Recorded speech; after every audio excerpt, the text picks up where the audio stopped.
doing? How you mean? What am I doing? You're following officers out. Which I following? Which following? What are you doing? Which following? Which officer? You know quite. Which quite following? clearly, I was going to my car. I was going to my car. Don't try and come. Don't hold my hand. What you holding my hand for? You have followed. What are you holding my hand for? What crime? What crime? What? Of course you touched my hand. What crime? What crime have I committed? You're following police officers in there. What crime have I committed, officer? I'm going to ask you a question. Would you? What crime have I committed? You followed a police officer. Because I just recorded the police station for about a whole hour. Listen to. Let me talk to you. Let me talk to you first. Let me talk to you first. If you ask a question and respond, you need to.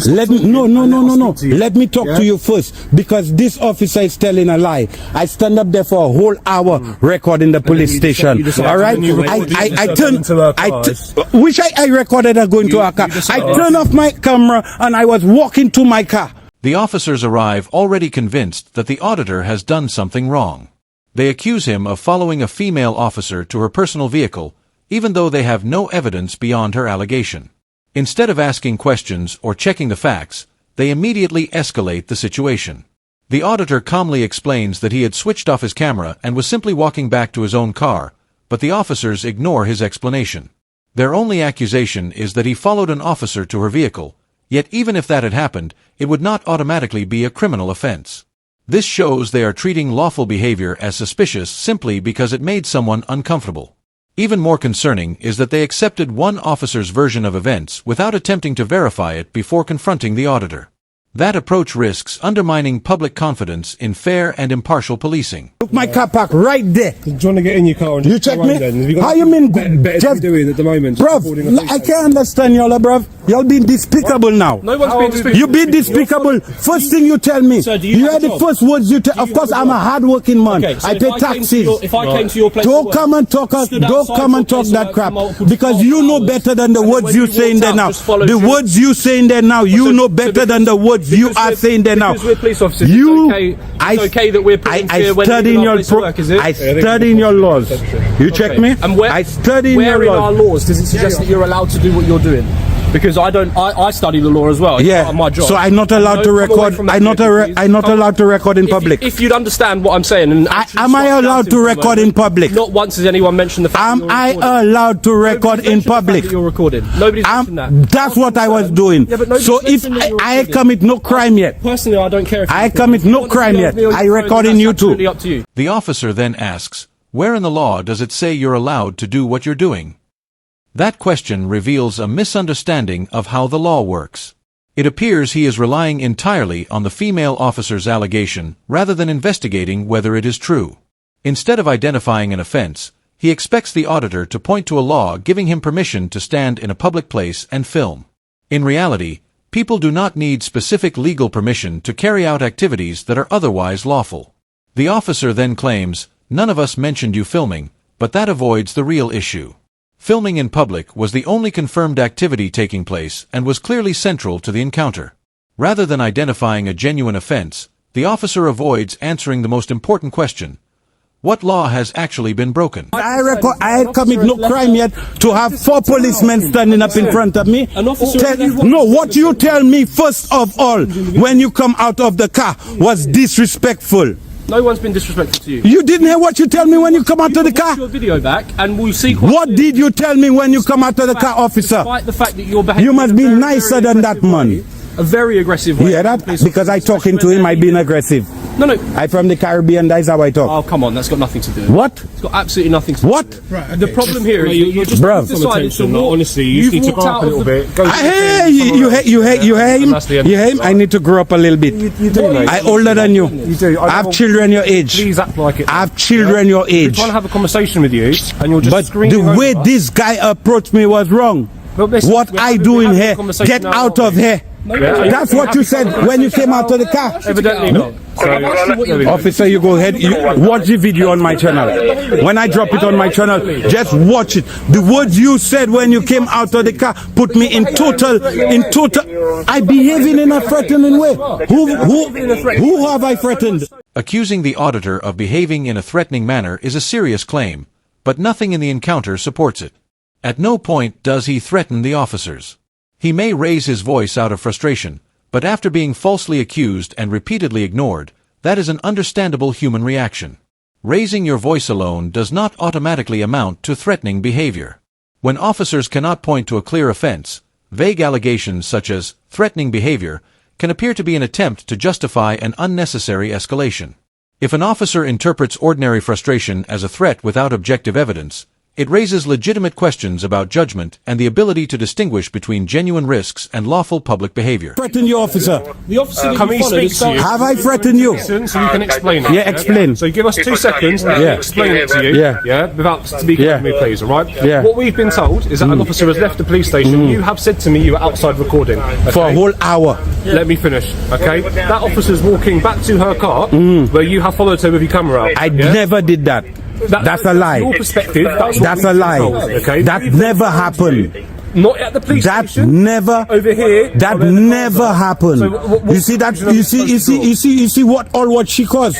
What she caused there. What I think That personally never. is I That think never it's a happened. bit of But she attention. called I y'all. don't think you're here to do anything. I hear you. Bruv, like you the see attention. what happened You there? like She liked the attention Yeah. because I never recorded her. That's what I'm talking about. Because I never recorded her. That's what I'm talking about. Because as soon as I sit down in my car, I see the police van reach there. I come out of my car and I walk there. I see her talking to y'all. So that So I never don't think we need to happened. carry on. So she called y'all for something that never happened. Sir, but look at it like this, right? You've been outside the police station for a long Yeah. period of time. Yeah. Fair enough. You're recording. You're doing Yeah. your thing. But the issue is, a lone female. Let's forget the fact that she's a police Yeah. officer. A lone female has walked out down the road, Yeah. and you've walked in the same direction as her, recording. Or having But your I phone wasn't out. recording. No, but- That's the thing, okay, brother. okay, And she granted. called y'all and she tell y'all I was granted. recording. Okay. I had finished record the police station Yeah. already. I was walking to my car. The officer's reasoning becomes even more questionable when he says, "Let's forget she's a police officer. The issue is that she's a lone female." That ignores an important fact. She is a trained police officer, equipped and expected to deal with challenging situations as part of her role. Rather than assessing the facts, the officer shifts the discussion away from whether any offense has actually occurred. He also continues to suggest that the auditor was following and recording her, even though the auditor repeatedly explains that he had already switched off his camera and was simply walking back to his own vehicle. Instead of relying on evidence, the officers appear to rely on assumptions to support their actions. I was walking to my car and she get threatened and she's a That's fine, policewoman. but you have to look at it as well. She's She's lone a policewoman female and she who's gets finished threatened. Work, I would suggest and that you've there's seen other her. behaviour. My behavior. You've seen her. You walking out and despicable you've officer. Walked, you've walked Because I have seen- threatened nobody yet, and I haven't been despicable or disrespectful to nobody yet. But you hear what you're saying? Can you I'm see being how- threatening. But can you see how? Bruv, just go on your business, bruv. Go on your business because you approached me wrong, first of all. That's why I defensive. I cannot talk to you. I cannot talk to you. You've been disrespectful from the way you come out of the car, from your manner of approach. Your manner of approach was wrong. Get out of here. What you doing here? Get out of here. Get out of here. You need to learn your job, bruv, and don't approach people the way you approach people, because that's why I vex. What you say, what you tell me when you come out of the car, get me vexed. You tell me get out of here, like I not paying taxes, like I not voting. The false report your officer make, the false report she make, the false report she make. You run up for the false report she make. Go away. She make a false report. You'd arrest me for a false report. That is what I'm trying to show you. You would arrest me on a false report. Well, the thing is, right now, you're still shouting. Yeah, but I right, bruv. Yeah, what the man tell me, man? The man tell me get out of here, like I'm not a human being. Eh? Get out of here. Imagine I just come and I approach you. You're an officer. You could have come and approached me decently. Yeah. I would have talked to you nice. But when the man tell me get out of here, Yeah. I say get out of here. How you mean get out of here? Right. Okay. Right. Listen. Yeah. Bruv, I commit no crime. Obviously, we've all gotten off on the wrong foot. Yeah. Yeah. We're not trying to have an Bruv, argument I with come you or here to anything. bring But no what I'm argument, trying to say but to I you saying is- she make a false report. Okay. She make a false report against me that not true, and that's how people getting themselves in trouble for something that never happened. You check me? That never happened, and she done call the police already and have the police running upon me like I do her something or I approach her in any manner or form or style. I never spoke to her. The auditor has every reason to challenge what happened, because a false allegation from a police officer can have serious consequences. An inaccurate report could lead to an innocent person being stopped, detained, or even arrested. According to the auditor's account, He was simply walking back to his own vehicle after turning off his camera. If that ordinary behavior was mistakenly interpreted as suspicious, it highlights the importance of officers carefully distinguishing between genuine threats and lawful public activity. Police officers regularly deal with difficult situations, and good judgment is essential. Recognizing the difference between personal discomfort and an actual risk is a key part of professional policing. Incidents like this demonstrate why proper training and objective decision-making are so important. I never talked to her. I never approached her. She was right. I know you're upset about the situation, but I just want us to keep it down. And this man approached me like I was an animal, bruv. As well, who might, feel some type of way about all the shouting and stuff. Okay, let's just try and keep it down and talk with one another. That's all it is. Yeah. I like you. Let's just keep. I like you. Keep it like I like you so. Yeah. I like you so, father. Listen. That man cannot approach me so, bruv. That's how that man approaching citizens. Okay. That's how that man approaching us as the public. Yeah. That right, brother. And I understand the frustration, but ultimately, from our perspective, the issue is this female is made a false report. What happened in this encounter goes beyond a simple misunderstanding. The entire situation began with an allegation that was accepted without proper verification. Instead of carefully establishing the facts, the responding officers approached the auditor as though he had already done something wrong. Even after he repeatedly explained that he had stopped recording, was walking to his own car, and had committed no offense, his account received very little consideration. Rather than de-escalating the situation, the officers continued to challenge him without identifying a clear offense. One officer even asked where the law says a person is allowed to do what the auditor was doing, despite the fact that lawful activities do not require specific permission. As the conversation continued, the focus shifted away from evidence and toward vague suggestions of threatening behavior and causing distress.